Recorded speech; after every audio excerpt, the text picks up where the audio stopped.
Good morning, students. Exercise 6.1, sum number 8. 1 to 7 we have done. Now we are going to start sum number 8 of exercise 6.1. Eighth sum statement is here. Express each of the following in exponential form. हमें इस तरह से statement दी है, कहते हैं इनको exponential form में लिखो. फर्स्टली मैं आपको बताऊं कि एक्सपोनेंशियल फॉर्म होती क्या है. ठीक है, सपोज मेरे पास 49 है. अगर मैं इसे किसी नंबर का स्केयर लिख दूँ, किसी नंबर को 2 टाइम मल्टीप्लाई करने पर अगर ये आ जाए, it means that is a exponential form of 49. अब देखो 49 कैसे आता है. जब मैं 7 मल्टीप्लाई 7 करती हूँ तो क्या बनता है, 49 बनता है ना. तो जब इसको मैं 7 की स्केयर लिख दूँ, इट मीन 7 स्केयर क्या है, 49 की एक्सपोनेंशियल फॉर्म. Got it. ठीक है. सिमिलरली 36 की एक्सपोनेंशियल फॉर्म क्या है. 36 किस नंबर को 2 टाइम मल्टीप्लाई या 2 टाइम या 3 टाइम मल्टीप्लाई करने पर, डिफरेंट नंबर नहीं, वही नंबर आपस में कितनी बार मल्टीप्लाई होगा तो 36 आ जाएगा. ये भी आपको पता है, इट्स वेरी इजी. क्या होता है 6 को करने पे 6 मल्टीप्लाई 6 तो कितना आ जाता है 36. तो मैं इसको लिख सकती हूँ 6 की स्केयर, क्योंकि 6 कितनी बार आया, 6 2 टाइम आया ना, तो इसको मैंने लिख दिया 6 स्केयर. ठीक है.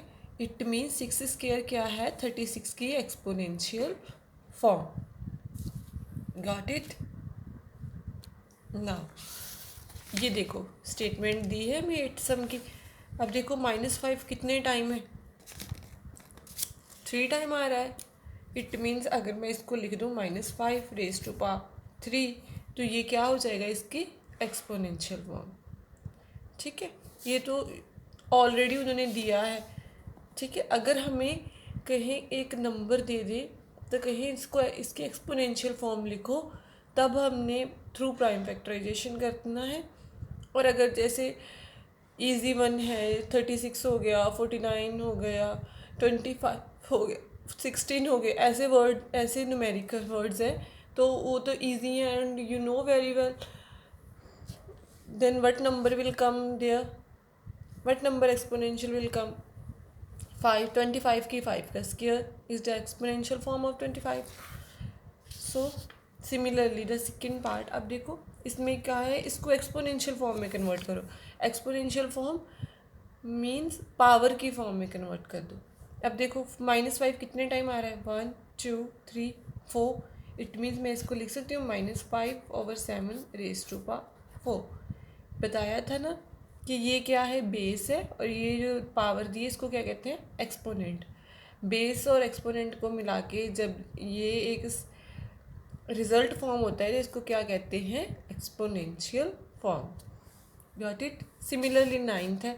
अब यहाँ पे लेकिन डिफरेंट दिए हैं.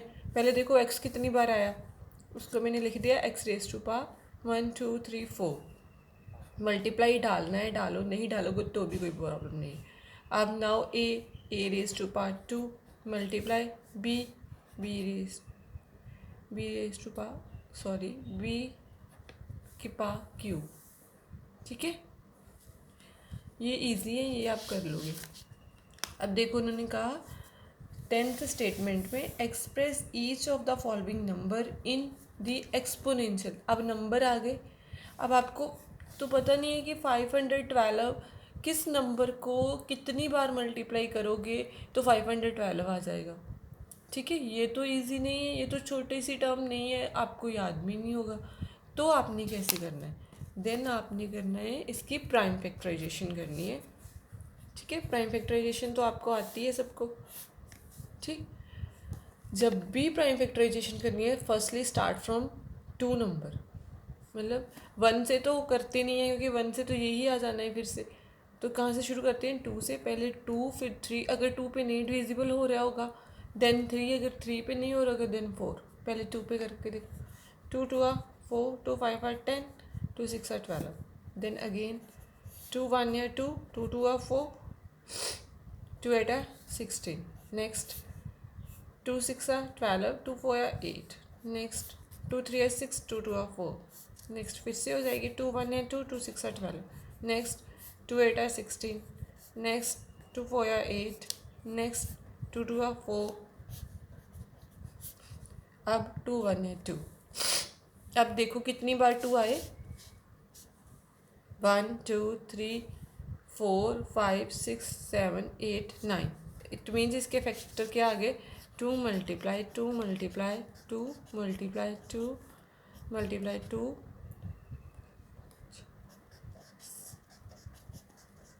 तो मैं इसको लिख सकती हूँ टू कित how many times 2 is coming, 9 times.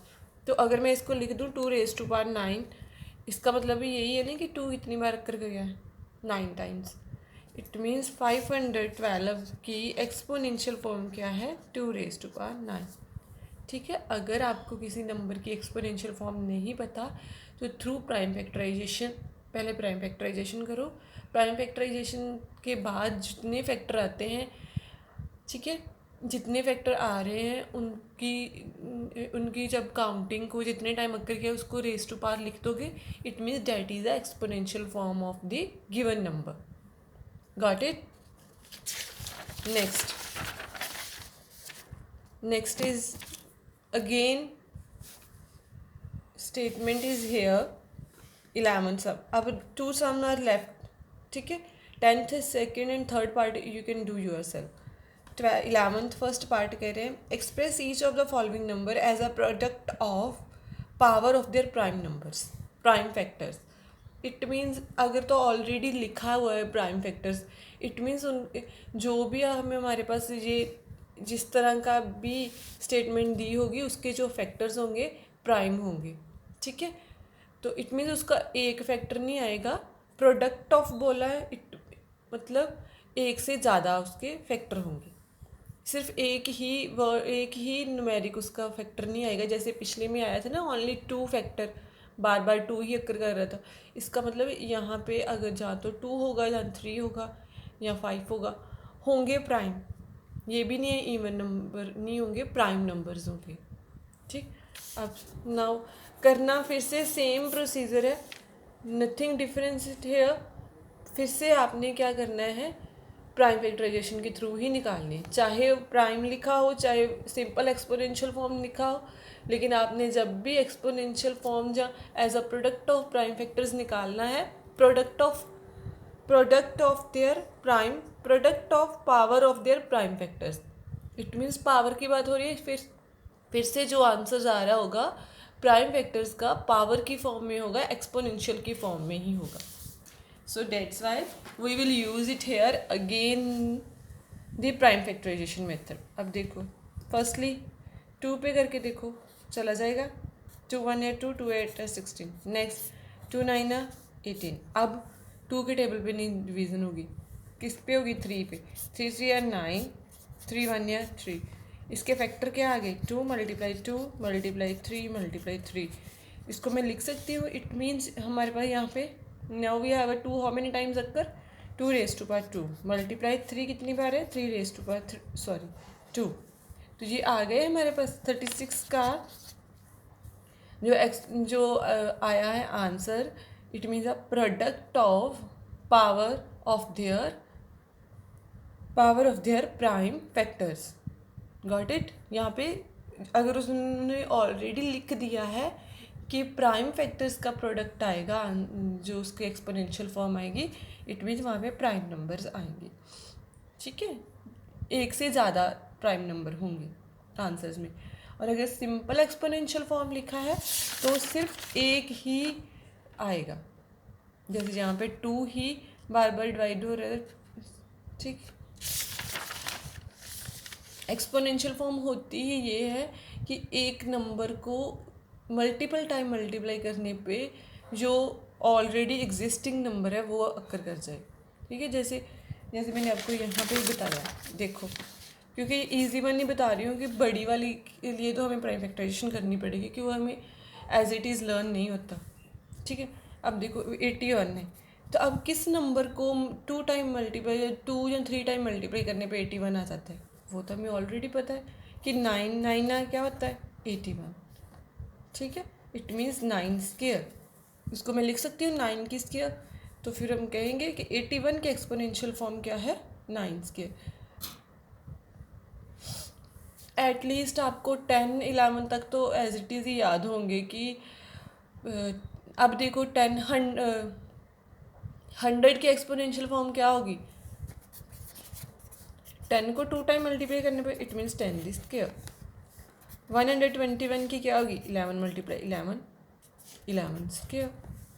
ठीक है, आगे अब आपको नहीं आते तो कोई बात नहीं, आप प्राइम फैक्टराइजेशन से निकाल लो। अब देखो फिर से उन्होंने बोला 12th में express each of the following number as a product of power of their prime factors. It means इसका भी कोई एक फैक्टर नहीं अक्कर करेगा कि जो जिसको बार बार मल्टीपल टाइम मल्टीप्लाई करने पे 450 आ जाए। यहाँ पे भी इसके क्या आएंगे फैक्टर्स, प्राइम फैक्टर्स आएंगे। Let's start.